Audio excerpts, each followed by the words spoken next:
about is about trying to stop people and go, oh, you know, like those pullovers, right? They will approach from behind, and they want to see your hands on the steering wheel and hands visible. May I see your ID, registration, and proof of insurance? Meanwhile, another officer might very well be somewhere else in the car.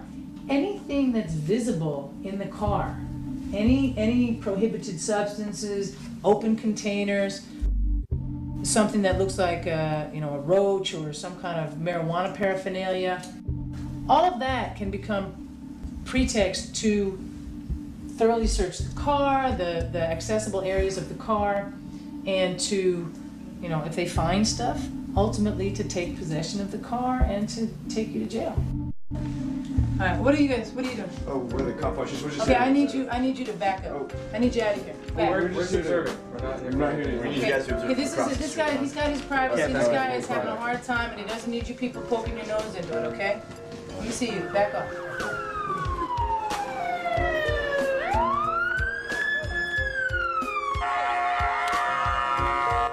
If you're arrested by a cop and you haven't done anything, you're likely to be really angry, and rightly so. Help me! Help me! Stay down! Stay down! If you physically resist a police officer who's arresting you, you may be subject to additional charges. Get it on video! Get it on video! And as important is that you risk the officer responding with excessive force.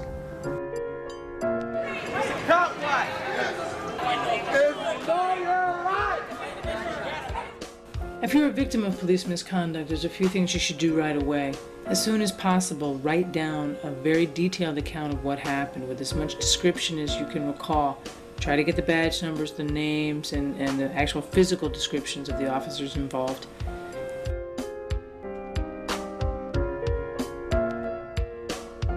If you're physically injured by a police officer, it's really important that you get yourself to a doctor and document your injuries. If you're observing the police, there's some information you need to get so that the evidence you give is credible. Always get the police car number. See if you can get the badge number. You want to get the exact time that the incident happened, the exact location. You want to get the names and numbers of any witnesses to the incident. And see if you can communicate without, being accused of any kind of disruption. And then also, if that person needs a witness as to what occurred, they've got one. They've got you. Again, this information may seem unimportant initially, but it can be very important in upcoming action.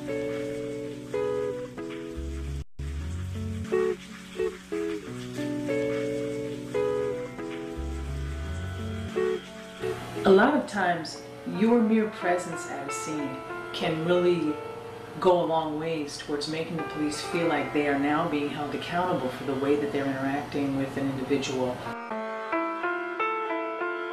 An officer understands that when Copwatch leaves a scene, they're going to bring that information back to the people, and that ultimately the voice of the people will be heard. Guy's got a camera in my face? Hypothetically, what could you do if you're driving through your neighborhood and you see what appears to be some police drama going on? They got somebody lined up against the wall or something like that. Well, first thing you could do is just pull over. Now, who got the camera? If you got the camera, well, hey, that's a great tool for police accountability, to just start filming what is going on. More important, if you don't have a camera, no problem. Simply by observing the police, this can play a very restraining function on how the police deal with so-called perpetrators or suspects. I'm out here risking my life every day, and the last thing I need to do is worry about more people that might attack me. I don't know you. We're not here to attack you. I don't know that. We've built a reputation with Copwatch, non-violent. Non-violent. Yep. That's why you're burdening my safety situation. Yeah, okay.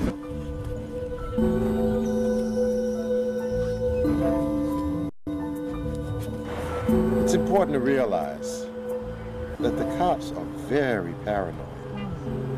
They abuse people every day. Hey, thank you. I thought you had a gun. So it's really incumbent upon you to very carefully and slowly approach the scene, keeping your hands where people can see them. When we walk up to a police officer, you don't want to come up from behind.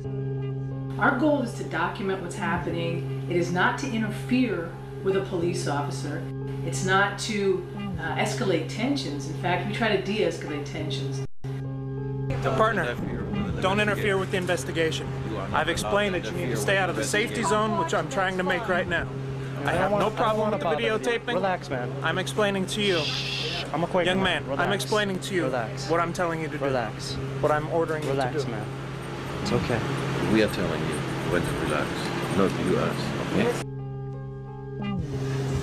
If you see a situation occurring and there's some distance between you and the situation before you can get up in it, try to assess it as best as you can so that you can determine what's the best way to go about it, because each situation is going to be a little bit different. Man, keep that camera on. Please keep that camera on, because I ain't doing shit. Right. I just came from the mall. They got guns on my son. How you approach that situation, your composure really matters. Use your head. Stand on the sidewalk. Stand on the sidewalk.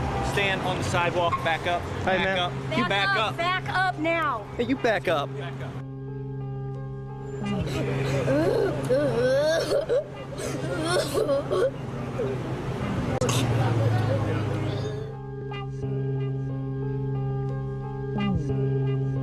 You have to treat these cops, a lot like a farm animal. You don't want to startle them. You don't want to scare them.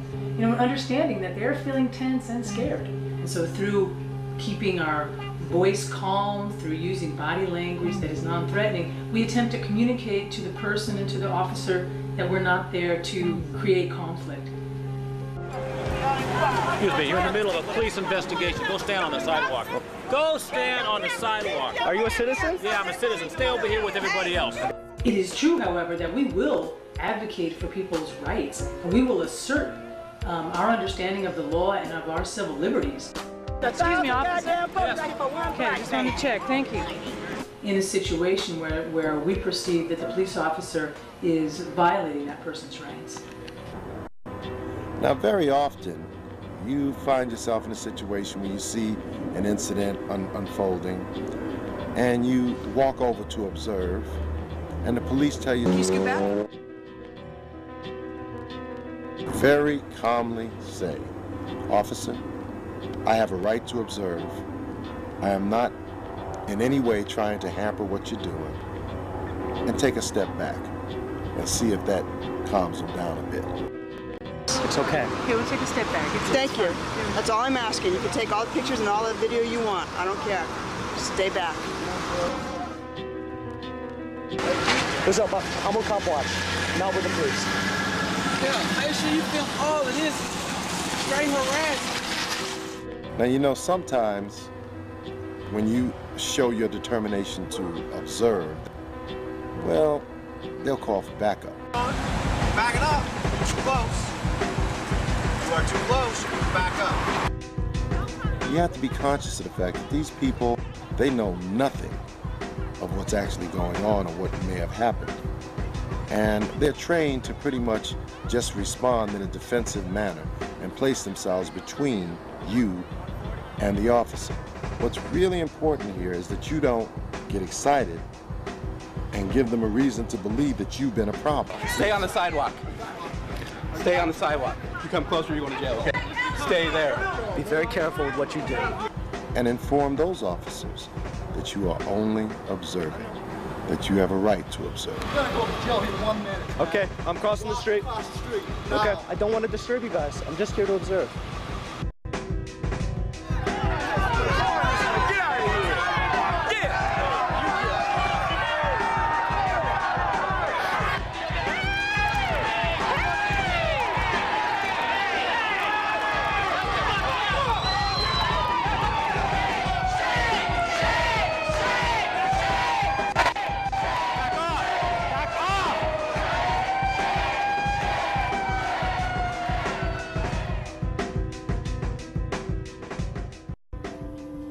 It's really important not to avert your eyes as if you were didn't want to look at something shameful.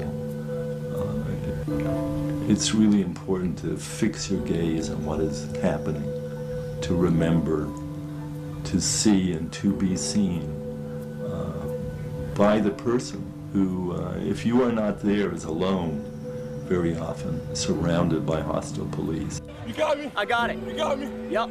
You got me? I got it. Just pay attention to everything, how it goes down. Just keep a mental record of everything that's going down. So if you see violations occur, go ahead and take it through the process as far as filing complaints and things like that, regardless if the person asked you to or not. If the person is arrested, then it's going to be a matter of public record, and you can get their name that way. They arrested my man for nothing, you hear me? Nothing at all. If they're not going to be arrested and let go, you can get their name afterwards, you know, and then hook them up on what their rights are if they don't know and what the process is, and help them through that if they want to go through that. When we cop watch, we like to go out with a partner. We need somebody to witness our witnessing of the police. Time to go home, sir. Time to go home. Sir, time to go home. One of you can spend your time actually watching the police interaction, and then the other person can go around and talk to witnesses, talk to people who are on the scene, and really get a good grasp of what happened right before you arrived and what the context is. And then you can get together and put all your information together and really understand what happened and what the best thing is to do next. It is highly likely that police will seek to violate your rights when you're trying to cop watch. Don't worry. Just stay back from where we're working. You're fine. Step back from where we're working, okay? Okay, do whatever you please. Okay. Don't interfere with the investigation. What I'm telling you now for your tape, for your recording, is you're this close to interfering. And here is where the question of organization comes in. Because the next time, if you show up with 3 people, it puts the whole matter on a different level. Sometimes when it's just your word against the cops, you're at a bit of a disadvantage. So it always helps, when possible, that you have at least one partner working with you. Because the more people involved, the weaker the police are. It's harder for them to then say that 3 people were obstructing justice.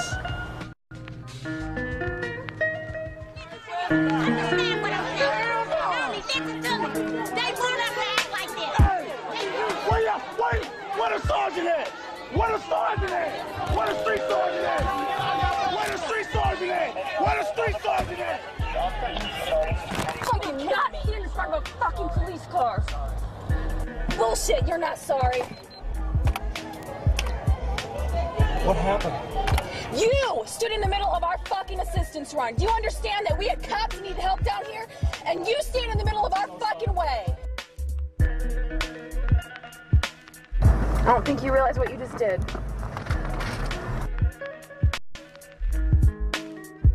So after you've had an encounter with a police officer or police officers, and you've been abused, either physically or emotionally, your rights have been violated, you want to do something. And as a lawyer, very often people come to me and they ask me, do I have a case?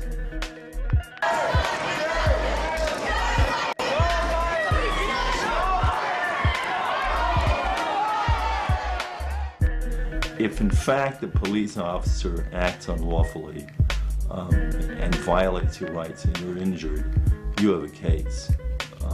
Police misconduct is against the law, and it may very well be a constitutional violation. Unfortunately, there's a whole lot more, many more victims of police misconduct than there are lawyers available to take those cases. That's just a hard fact of reality. That doesn't mean that you're without recourse.